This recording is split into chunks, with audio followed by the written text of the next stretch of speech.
and welcome to another YouTube video, or I should say a new YouTube series, because this is the start of my journey in the European Women Chess Championship. I played in this tournament that lasts for 11 rounds, and for every single round we will have a recap. The tournament was held in Prague, in Czech Republic, and it was a blast to be able to participate. Shout out to Alliance for making this possible, because without them it would have been very difficult to do so. This tournament is very important because not only is the competition very strong, it's a very strong field, a lot of strong women players are participating, there is a lot at stake. Not only are there huge cash prizes to be won, there's also 8 qualification spots at least for the World Cup. So this event means quite a lot. Now, without much further ado, however you say that, let's jump right into the first game. Let's talk about the game, because in the first round,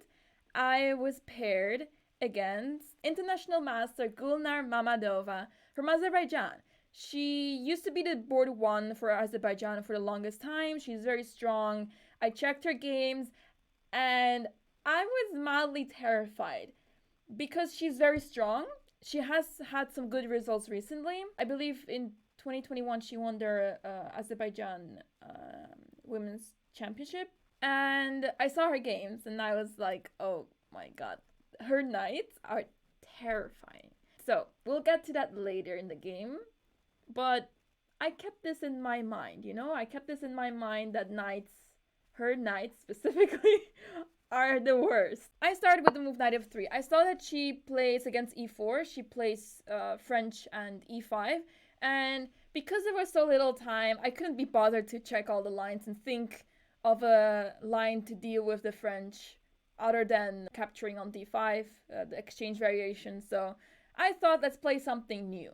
And she played knight f6. She played g6 many times. She played d5 recently, I believe, even in Olympiad. So I was kind of prepared for that. But yeah, this is not a big difference. I just went with the move c4. And still here, I really thought she was going for g6. But then she played e6. And here I spent quite some time being like, okay, I can continue my plan that I had with e3 and like all sorts of things. But I was like, I have the opportunity to do something else here. Because the pawn is on e6, knight is on f6. I was thinking like maybe I can transpose to some position that I hate with the black pieces and I might like with the white pieces. So then I was like, okay, let's play d4. I spent quite some time here because I was in my mind trying to figure out what to do. Yeah, I wasn't sure which line I wanted to go for, but it ended up being the Catalan. And after c6, I was like, okay, I'm actually clueless. I'm very clueless. I faced this a million times with the black pieces, but with white, I start to think like, oh, she played c6, then I guess d takes c4 is a move, because then b5 will happen, and I don't know what I'm doing. So I played queen c2 with the idea that I'm defending, but yeah, I'm completely clueless here. I just know some moves here, but plans, I actually have no clue. So d takes c4 was played, queen takes c4, b5, and here I played queen c2 pretty quickly, but I kind of regretted that because I thought maybe queen d3 was a bit more accurate. I don't know what the theory is here, what theory says. Engine says that both queen c2 and queen d3 are fine. But yeah, I know of this setup. I know like the way she put her pieces. I know exactly how that's going, but I don't know how to counter it with white. I'm completely clueless because this is exactly what I played with the black pieces. Not in this line, but this setup I used to play in the longest time, for the longest time. So I went for queen c2 really quickly, but maybe queen d3 was slightly more accurate. I'm not sure. But in the game, it felt that way because the reason is that you keep an eye on the pawn on b5. So whenever they want to push c5, they have to defend the pawn on b5 somehow. And it felt a bit more active on d3. But okay, I went to c2, bishop b7 was played, bishop g2, knight b to d7. Yeah, I spent quite some time bishop g2 because I was like, okay, she's just going for this idea. Knight b d7 and c5. And oh, that's not c5, this. So I didn't really know how to counter this. I'm just pretty much out of book, and I would take the black pieces, you know? If I could change, I would take the black pieces and move on with my life. But no, sadly, I'm the one with white pieces, and I'm clueless. I played bishop g2 in the end. I mean, it's a very logical move, but here I was already spending time to figure out what I want to do in this position. I didn't get very far with my thought process, but I got somewhere. Knight bd7, knight c3, rook c8. I was actually surprised with that by that move because I thought, I thought she would play the move a6. That's very typical to defend the pawn b5 no matter what, and then you push c5. So I was a little bit surprised about this. Oh, I'm actually worse here. c5 is a top move. What? c5 is a move here? Whoa, that goes beyond me. That is insane. c5? Let me actually analyze this. c5. I was going to play... Oh, if I take queen a5 check, my knight is under attack, and I can retreat, but then c takes d4 happens, and I lose the knight anyways. This knight is pinned. That's why it cannot capture on d4. Oh, sorry. I'm with the laptop mouse. So, yeah. But, yeah, I saw this somewhere, and it actually terrified me a little bit, which is why I thought of taking first. But I guess after takes, you have b4. Oh, okay, b4 is also a good move. But apparently bishop takes c5, and I guess you just never take. That's crazy. So after takes, what happens? Yeah, queen b6 first. Queen b6, you attack the knight on b5, and you attack the pawn on f2, and that's GG. Wow. That's wild. So my opponent played rook c8. I played short castle. Well, it's kind of logical. And she played the move b4 here. Also surprised me a little bit because I was thinking that after a6, if I play a4, then she will play b4. And then this feels a bit worse than what happened in the game. I guess it doesn't really matter in the end. But it felt like because my pawn is on a4, there are some weaknesses, like b3 will be weak at some point. And I don't know. It felt like if she's over pushing, maybe I can benefit from that. So she played the move b4. And I was thinking here, like, okay, do I go knight a4 and just accept my fate? Or do I go for the more exciting move, knight e4? I actually had no idea what the difference was. I felt like knight e4 was a bit more adventurous. And knight a4 was like doing nothing. But at the same time, I thought, I mean, it could just transpose to the same position. Here I figured, like, if I play knight e4, at least I give her some options. Because if I play knight a4, the only option she has is pretty much to consider c5 yes or no. Whereas with knight e4, I'm asking her, do you want to trade, yes or no? Okay, so apparently I'm much better here, which is crazy because I didn't feel that way. So she played c5. Yeah, this is what I also expected. Then I took. And here I was really happy that I can play rook d1. But apparently there's better moves. Okay, I mean, knight e5. I mean, I did see the ideas with knight e5 after rook d1. I wanted to defend the pawn first, okay? Okay, rook d1 is similarly good. Okay, that's nice. And bishop e4. I was really surprised by bishop e4. I did not expect that. It really caught me off guard. But what made me happy is that after queen a4, she traded queens. Wait, this is... Wow, she's worse here? So I calculated the line after queen a4. I calculated bishop c6, queen a6, because if you take, you lose your queen, obviously. So yeah, that's not happening. But I was going to play queen a6, and I wasn't sure how to deal with the position because I figured she would just play bishop e7, and yeah, I cannot take, obviously, because my rook is undefended. It just seems like my position is good because my pieces are very active. I didn't see the position that way. I guess bishop f4 is coming up, and I thought there was going to be a c4 at some point and this pawn was going to get scary, but I guess because I'm able to access the e5 square so easily, and once the bishops are off the board, it may be difficult for black to convert this to any sort of advantage. I don't know. It's a bit hard to say. But okay, queen a4, and I was really surprised. I mean, I didn't know that this was so good for me. So I was really surprised that she went queen d7. I was so happy inside because here I think I was down to like 40 minutes on move 14. It's not a lot of time left.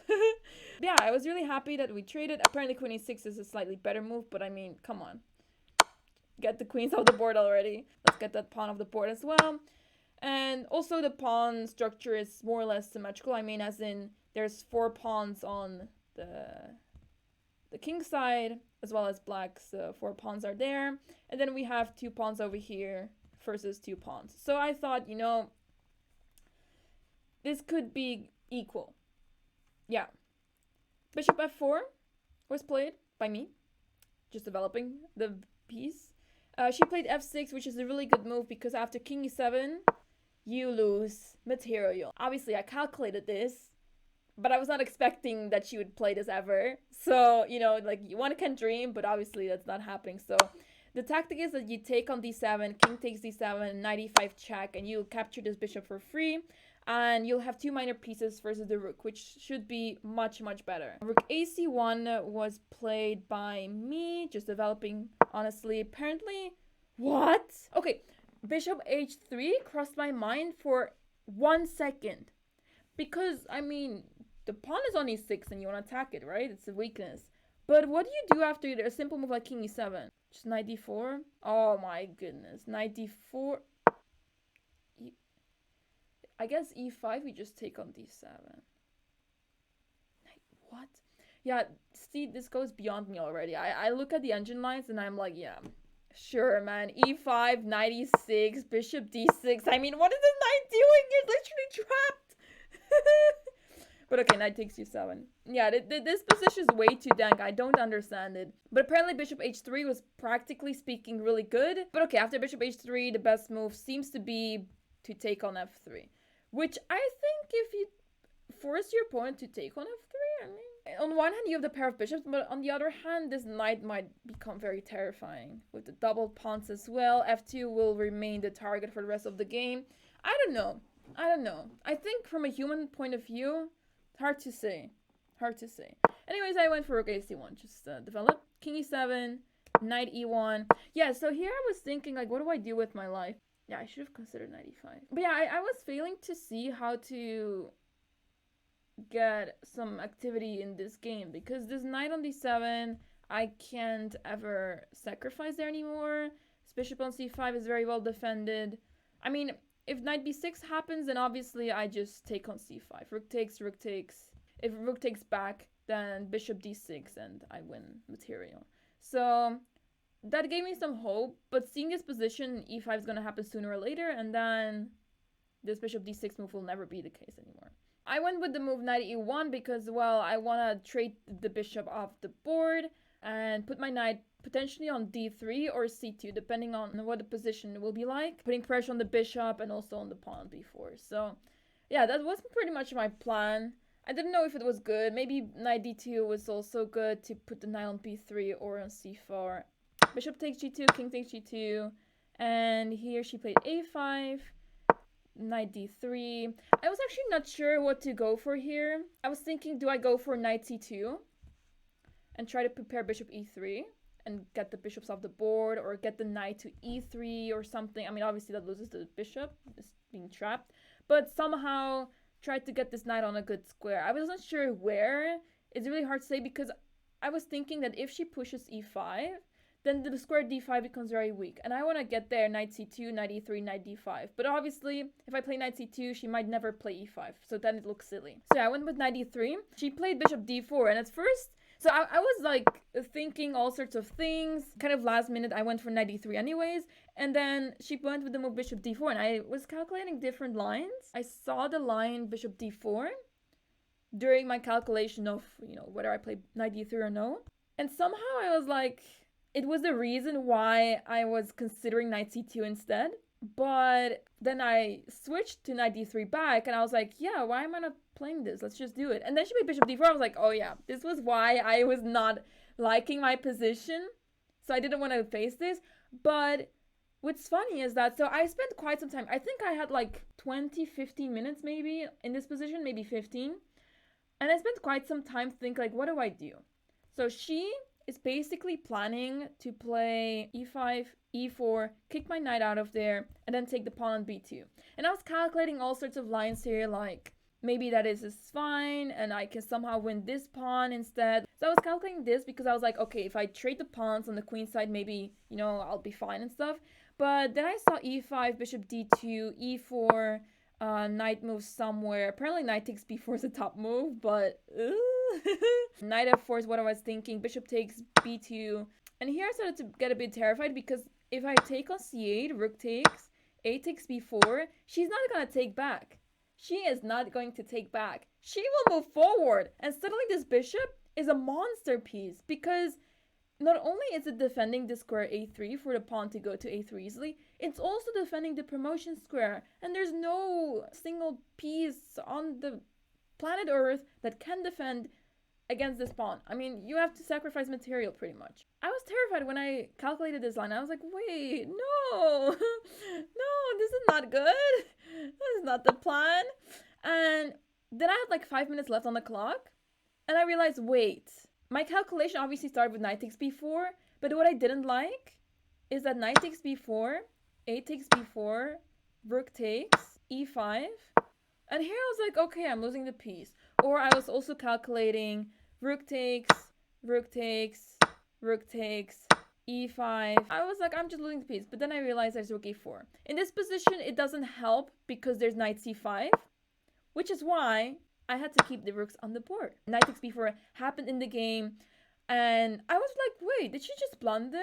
Because as I had 5 minutes, I was spending my time there because I realized knight takes b4 might be a move, actually. And I started calculating it over and over again. And I was thinking maybe I'm just winning the pawn because I couldn't really see how she's defending. And if she takes on b2, I have a huge activity going on with knight c6 check. And it's terrifying. So as I had such little time left, I was super surprised that I might be winning here. Super, super surprised. So anyways, a takes b4, rook takes d4, e5. And after the move f5, I have check and my rook can freely move. I can go to c4. I can take on c8 and then take on b4. So yeah, this is pretty much crushing. So she went with the move king e6. And at this point, I have around 2 minutes on the clock. So we're on move 24. I'm about to make my 25th move. And I was thinking like, okay, I've spent so much time in this game. And honestly, it felt like I spent way too much time. The things that I was afraid of didn't happen in the game. The things that I was afraid of were things I shouldn't have been afraid of. Things like that. Like, I was overthinking like a madman. I don't know why.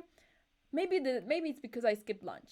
I will blame it on lunch. I played bishop e3, rook takes c1, bishop takes, rook c8, and I went with bishop e3. And here I was like, oh wait, she has b3. b3, and yeah, I didn't like that because if I don't take it, then rook c2. Apparently it's still fine for white, but during the game I didn't really like this. And if I take, then I have a double pawns. She will play rook c2 anyways, and I was not really having this.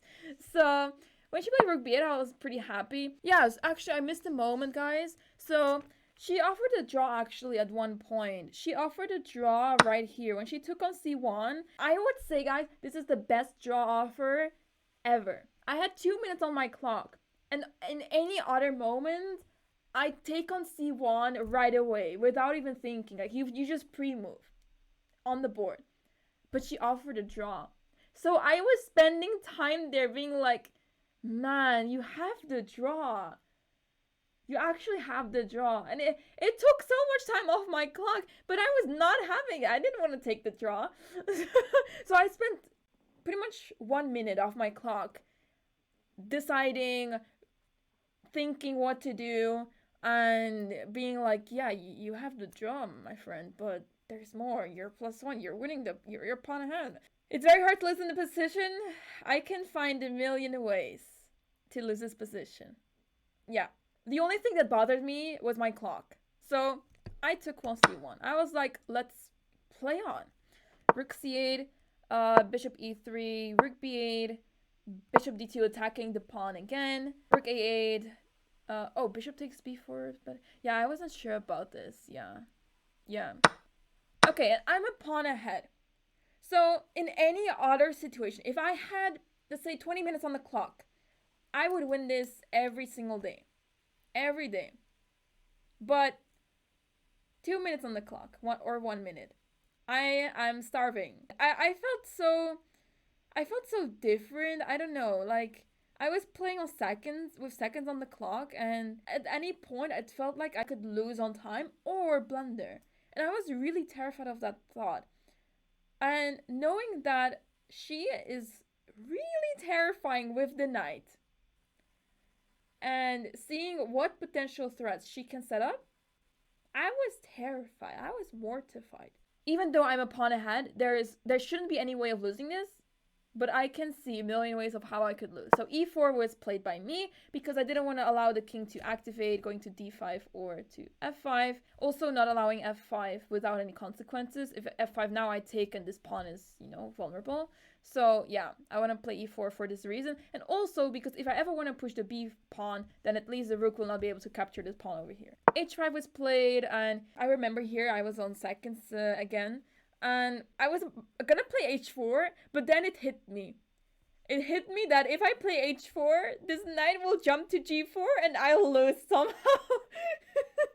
I've seen games where she would put a knight on g4 and just checkmate the opponent, And I was thinking, okay, there's no queen on the board anymore, but I can see a way I could still lose this somehow. So then I went with the move h3, being like, okay, you're not gonna put your knight on g4 ever. She went g6. Obviously, she doesn't want to allow me to play rook b7 and try to, take that pawn somehow. I went with bishop e3, f5. Here I was very terrified. So she is creating chances for herself. There are so many positions where this knight manages to get to f3, and you're suddenly in a mating net. I was so terrified of this. As soon as she played f5, I was thinking like, okay, if I play f3, didn't like that. So e takes f5 is what I played. I don't even know if this is good. Apparently it is good, but if you look at the position, e4, knight e5, knight f3, knight d3. This knight has so many axis squares, and it's the worst. And you have to realize this is move 33. I'm still playing on seconds. What? Wait, my room is not clean. Okay, yeah. Nice. So I crushed your recap. You need to restore it. Yeah. So in this is the position in my game, and what do you say? Would you win this with the white pieces? With the white pieces. Okay, you're extra pawn. Yeah. So when I said congrats on your nice game, instead I shouldn't have congratulated you because you were with the pawn up. Yeah. Damn it. I mean, okay. I just looked okay. A high-rated player, draw nice. No. It's a nice result. I was just in huge time trouble here, so I felt really uncomfortable, and I know she is really scared with the knights. And this knight, once it gets here, it's okay. Yeah, I was seeing some stuff, so yeah. But how do you actually convert this? Because I guess if I had like 20, 30 minutes, maybe I would convert this, but yeah, it's not so easy. So it's moved 33. 33, okay, but you still have 7 moves. It's not that big to the time control. No, yeah. So, well, you should probably just gain some waiting moves, maybe king f3, gain some time. King f3 looks like the most logical. Yeah. I'm interested first, guys. I mean, like, it looks terrifying because e4, knight e5, but then you have at least this check. Yeah. Yeah, but I mean, I can't push g4 because then f4. Ugh. Yeah, that f4 is pretty dangerous. But let's say if you just bring your king to... I don't see what the opponent wants. So you can bring your king even to d3, and then you will see maybe you think just move here and then support the pawn. I mean, you can start with, like, or if you do king f3, king e2, king d3, it's already 3 moves. Then you can play king c3, and your rook is free.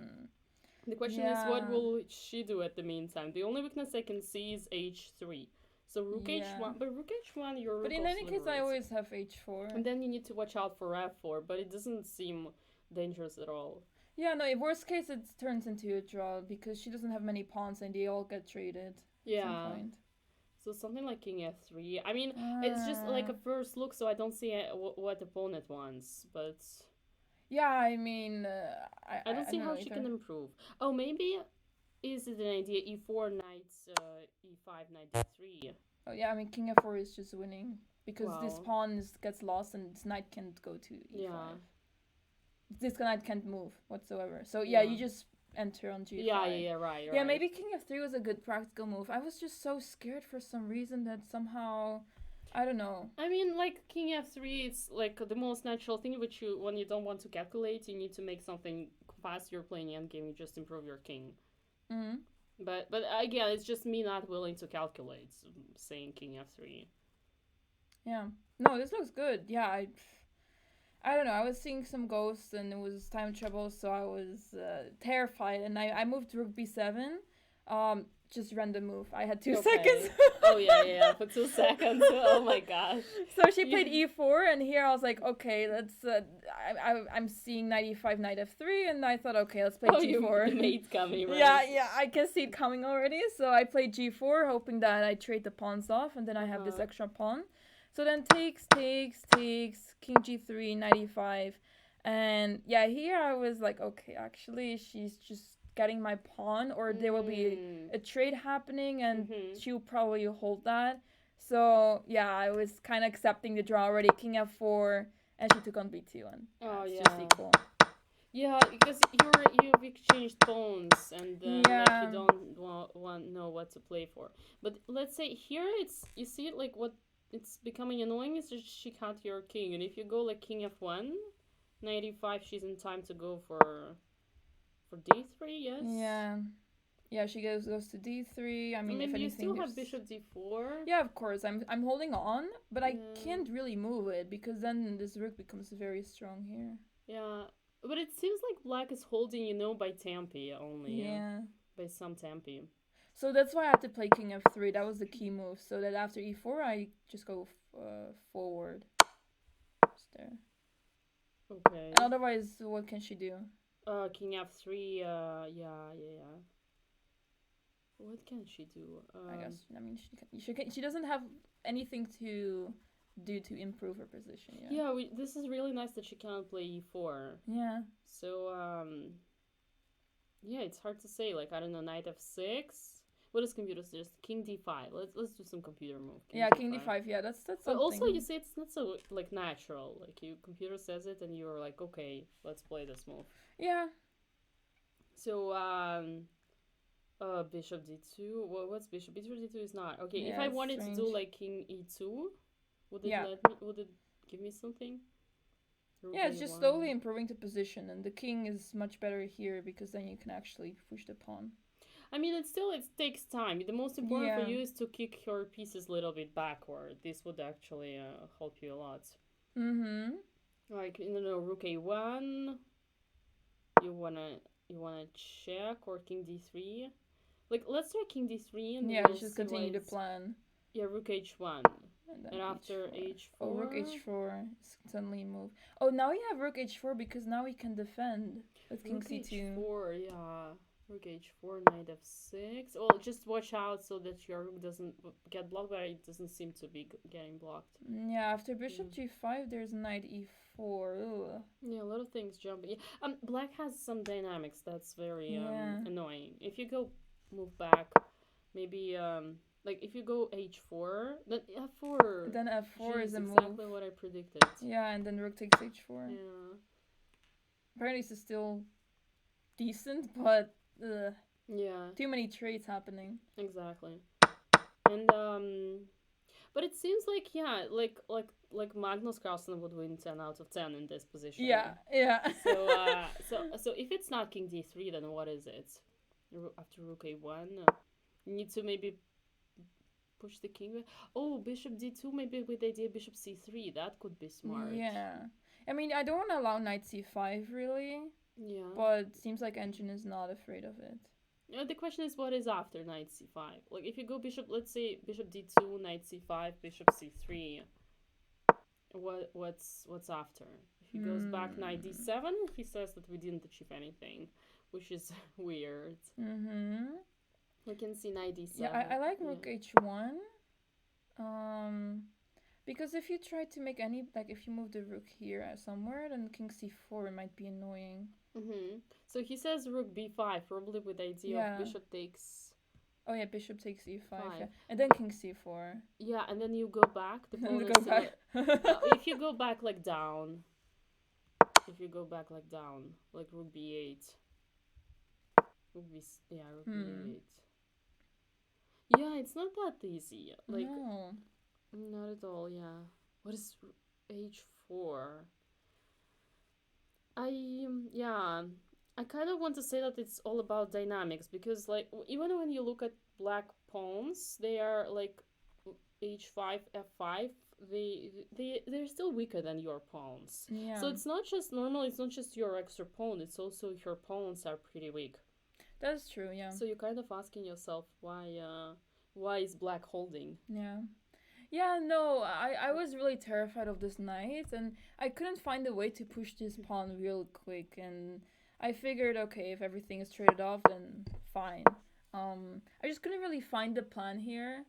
But yeah, maybe it's too late here already because she's getting her knight to e5, and yeah, she's holding on. Even if she loses this pawn, she has so much activity for it, for this.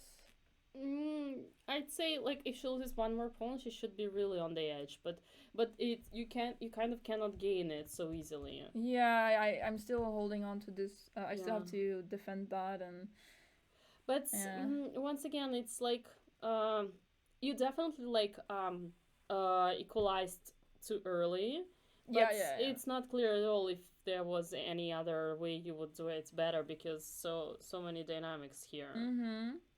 I mean, yeah, you play king f3, you see what she makes, but it's also like when we look at this position after king f3, it seems like it's not. I mean, it's not clear how to advance for white, but it's also not clear how to defend for black. Yeah, yeah, that is So true. Yeah, maybe on practical level you were kind of both in a tough situation. yeah. She had so much time. Okay, She had and 30 what was minutes. like? Did you have any winning chances earlier? No, this was the best. So basically, here, I won a pawn. She Okay. missed some tactic here. I had rook e4, and I could defend my bishop. So here it was traded off, and yeah, the best I could get was to take the pawn on b4, and she took on a2, and this was the best Uh I got. okay, but here it seems like you have more play than what you showed me. Yeah, yeah, it's because so I played e4 to stop any sort of king d5, king Hmm. f5, and f5, because if she plays f5, I want to ruin her pawn structure. Mm-hmm. Yeah, some pawn moves happen, bishop e3, and then she went f5, and that's basically how the position Yeah, it happened. seems to me once again like my first thought is that's so many pawn moves, but the king, like what about the king? Like Mm-hmm. bringing the king in the end game, like. But I mean, I'm not saying that it's better, but I would definitely consider like king f3 every single move. Yeah, no, I just thought my king should stay here and figure out how to defend those pawns over here. And I thought this king was so advanced already. I wasn't sure if my king could catch up, but it seems like king f3 and just move the king over. But let's say king f3, f5. Yeah, you were afraid of Yeah. f5. Uh-huh. And here, what is it? Like, computer says that it's h4. h4 is the typical move. Like, Yeah. you push the h pawn like in the endgame far away. But maybe some bishop c3, and then like after e4 is not looking dangerous. Oh, sorry, yeah, e4 because king's e3. Yeah, and you Yeah, got what you yeah. wanted. Yeah. Yeah, that looks good. Yeah, and if you or maybe even h4 instead of bishop c3. Yeah, like just to see how dangerous e4 is. Because sometimes it can happen so that like these pawn pushes they seem dangerous, but in fact they're only weakening Yeah. because they're giving you more squares. Yeah, true. Yeah. So I'd say it's about the king, but Yeah, this makes a lot of sense now. Yeah, it just didn't cross my mind at all to move the king. Um, yeah, but once again, it seems not clear at all. Like I wouldn't say it's an easy thing, but no, no, yeah. No, I think if I had like 20 minutes, I think I would have figured it out. But with 2 minutes, or less, I could not see my plan, and I was just playing move by move. yeah. All right, and so I guess you just finished your recap. Yeah, that was a recap of round 1. Yeah, it was great that you joined. Nice. Yeah, it's a big pleasure. It really helped as well. Absolutely. We got some great If you want to insights. start from the beginning and I'm joking.